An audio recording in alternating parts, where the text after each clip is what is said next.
бул жерде капельный орошениеге киргенибизге мисалы 4-5 жыл болуп кала турган болсо, 4-5 жылдан бери аябай сууга эконом болуп атат.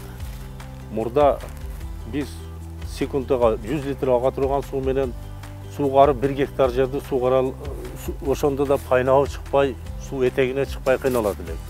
Азыр болсо, муну койгондон бери 5 литр, 10 литр суу менен бемалал суугарып атабыз да ошол эле гектарды.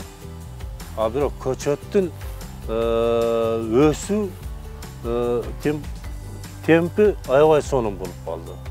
Себеби ар бир көчөттүн астына суу баргандан кийин өсүү темпи да жакшы болот экен. Мурда элдер мисалы көпчүлүгү көчөттөрүн кууратышып алып, бир ай суу болбой калган болсо көчөт корган да калды.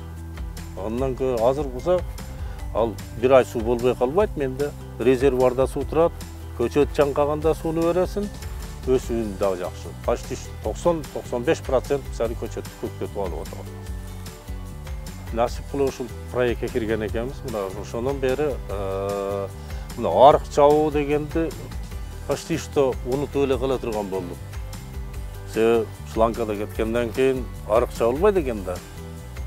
Вот ага биздин канча убактыбыз кетет эди. Арык тазала, чаап, жүздөгөн метр арыктарды чаап чыгат эди. Азыр жакшы, арык чаппайсың, келесиң, крайникти бурайсың, тияктан крайник толтурсаң, сууну толтурсаң, сууну коюп коюп, только барып бир катар жаңгы кончиктерин карап, эмесин карап, суунун регулировкасын бир катар карап коебуз.